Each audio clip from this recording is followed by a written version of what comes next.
ዛሬ የማቀርብላችሁ በአማርኛ ነው።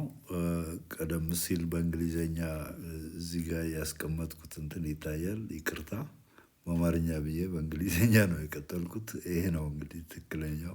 ያኛውም ትክክል ነው።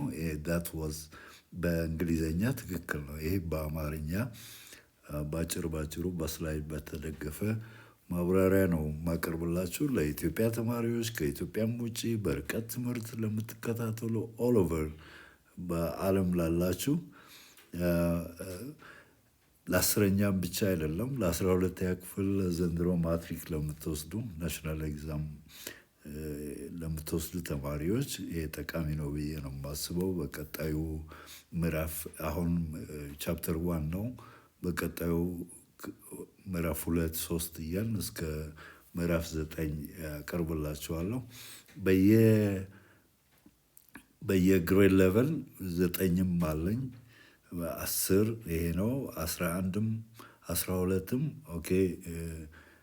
ዩኒት 1 የመጀመሪያዎቹ ዩኒት 1 አሁን ይሄን ከጨረሱ በኋላ 11ኛ ክፍል ዩኒት 1 በእንግሊዘኛም በአማርኛም አቀርባለሁ። በቴሌግራም በዚህ ቻናል ቴሌግራም ላይ ታገኙኛላችሁ። ሂስትሪ ቱቶርስ ሃብ ግሬድ 9 to 12 እዚህ ቴሌግራም ላይ በተለይ የምዕራፍ 1 አንዳንድ አጠር ያሉ ኖቶች አሉ። ከ50 በላይ ጥያቄዎች አሉ ከነ መልሶቻቸው። እሱን ጠቃሚ ነው ብዬ ነው የማስበው። በዚህ ቪዚት ብታደርጉኝ እንግዲህ ሰብስክራይብ ማድረግ እንዳይዘነጋ፣ ሼር አድርጉ። ይህን ቪዲዮ ነው የምላችሁ። ጀስት ወደ ምዕራፍ 1 ወስዳችኋለሁ። የ10ኛ ክፍል የታሪክ ትምህርት ዩኒት 1 የሚለን ዴቨሎፕመንት ኦፍ ካፒታሊዝም ኤንድ ናሽናሊዝም ኤትሳይዝ በ1815 ከ1914 ያለውን ነው። እንግዲህ ይሄ መግቢያው ላይ በአጠቃላይ በዚህ በምዕራፍ 1 ምን ነገሮችን ነው የምናየው? ስለ ካፒታሊዝም እድገት፣ ስለ ናሽናሊዝም ምን እንደሆነ፣ የካፒታሊዝም ባህሪያት፣ ገጽታዎች፣ የኢንዱስትሪ አብዮት ውጤቶች እና ለብሔራዊ አገር የመፍጠር እንቅስቃሴዎች። ስለዚህ በጀርመኒ በጣሊያን ይሄ የአንድነት መንግስት የመፍጠር እንቅስቃሴ እሱን ሁሉ እዚህ ውስጥ ነው የሚያካትተው። የአሜሪካ እርስ በርስ ጦርነት እናያለን እና የምስራቅ ጦርነት የምስራቃዊ ጦርነት ይሄ ማለት ጥያቄ ኦቶማን ቱርክ ኤምፓየር መዳከቡን ተከትሎ ኢስተርን ኮሽን የሚባል አለ። እሱን በዝርዝር እናያለን።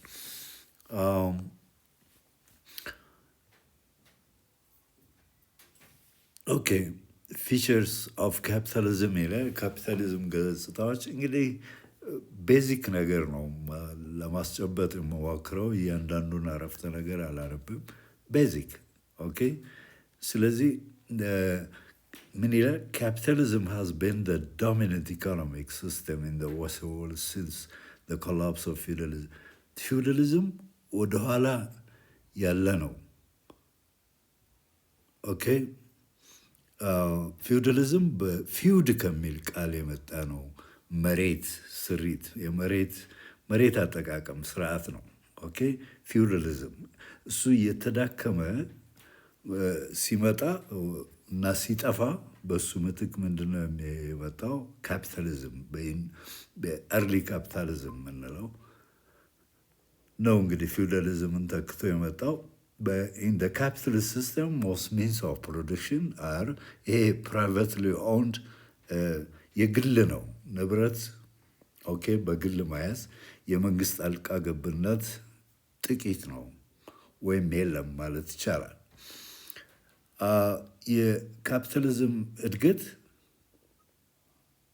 ከኢንዱስትሪ አብዮት ጋር በኢንዱስትሪ አብዮት ተጽዕኖ ይመጣል እና ኢንዱስትሪ አብዮት ስንል በእንግሊዝ የተጀመረው በ1750 እስከ 1850 የመጀመሪያው ፌዝ ነው። የመጀመሪያው ፒሪየድ ነው።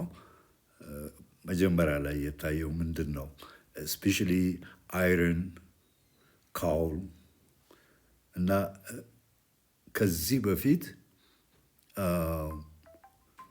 ላይት ኢንዱስትሪ ነበር እና ላይት ኢንዱስትሪ ካውል፣ አይረን፣ የብረት ከሰል፣ የድንጋይ ከሰል፣ ቀላል ኢንዱስትሪዎች በመጀመሪያው ፌዝ ነው የታዩት። ፈርስት ፌዝ ኦፍ ኢንዱስትሪያል ሬቮሉሽን ላይ ነው የምናገኛቸው። ሰከንድ ፌዝ ላይ እነኚህ ነገሮች ተቀይረዋል። ለምሳሌ ኦስቲንግ ኦፍ አይረን ባይ ስቲል ነው። በመጀመሪያው ፌዝ 1750 እስከ 1850 አይረን በጣም ይጠቀሙ ነበር፣ በጥቂቱ ደግሞ ስቲል። ኦኬ። በሁለተኛው ፌዝ አይረን በምን ተተካ? ባይ ስቲል። ስቲል ማለት ፒውር አይረን ማለት ነው፣ ንጹህ ብረት፣ ቆሻሻው ተወግዶ። ኦኬ። በጣም ጠቃሚ ብረት ነው ስቲል። ኮል ሪፕለስድ ባይ በምን ተተካ? ጋዝ፣ ፔትሮል፣ ኦይል ነው የተተካው። ቀላል ኢንዱስትሪዎች በዚህ ሰከንድ ፌዝ በኦቶሞቲክ ማሽነሪ፣ ከባባድ ሄቪ ኢንዱስትሪስ ነው የተተኩት። ኦኬ ዲስ ኩድ ቢ ሳይድ ምን ማለት እንችላለን? ማሽንስ ፕሮዲውሲንግ ማሽንስ። ኦኬ ዴይ አር ሄቪ ማሽንስ ናቸው። ለምሳሌ ኦቶሞቲክ ማሽነሪ የምንለው አውቶሞቢልን፣ መኪና መስራት፣ አውሮፕላን፣ መርከቦችን፣ እነኚህ ግዙፍ ናቸው። ግዙፍ ማሽነሪዎች፣ ኢንዱስትሪዎች ብቅ ያሉበት ዘመን ነው እና ስፔሻላይዜሽን ማለት በአንድ ሙያ የመስራት ሁኔታ የታየበት ነው። እንግዲህ ይህን ሁኔታ ኢንዱስትሪ አብዮት የጀመረችው እንግሊዝ ነች። እዚህ ጋር እዚህ ጋር ላሳያችሁ እችላለሁ። እዚህ ነው እንግዲህ የኢንዱስትሪ አብዮት ሄሪቴጅ እዚህ ጋር ነው። ኢንግላንድ ወደ ፈርስት የመጀመሪያ ኢንዱስትሪ አብዮትን የጀመረች ሀገር እንግሊዝ ነች ማለት እንችላለን። ኦኬ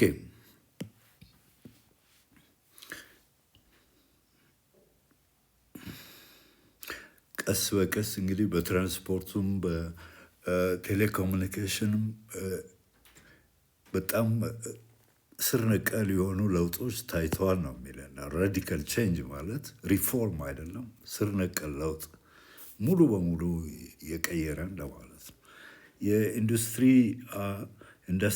መስፋፋት ምን ላይ እናያለን? ወደ ቀሩት የአውሮፓ ሀገሮች ከእንግሊዝ ውጭ ያሉ የአውሮፓ ሀገሮች ጋር ደርሷል። እንዲሁም አሜሪካ ዩኤስኤ። ኦኬ ኒው ኤነርጂ ሶርስ ኤንድ ፋክተሪ ሲስተም ቅድም ላልኳቸው ይሄ ኮል፣ የድንጋይ ከሰል፣ የእንፋሎት አጠቃቀም እነኚህ ምንድን ነው የተኩት?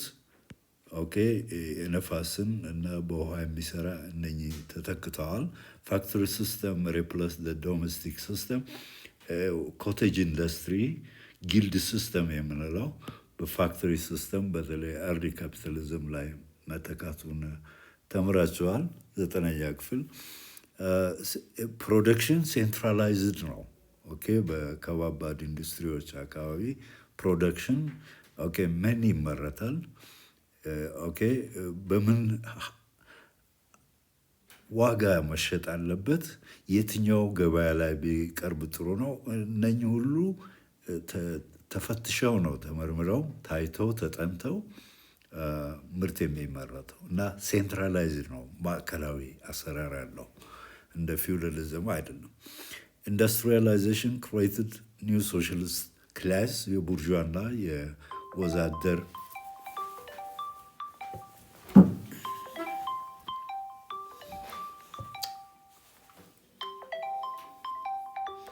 ሄሎ፣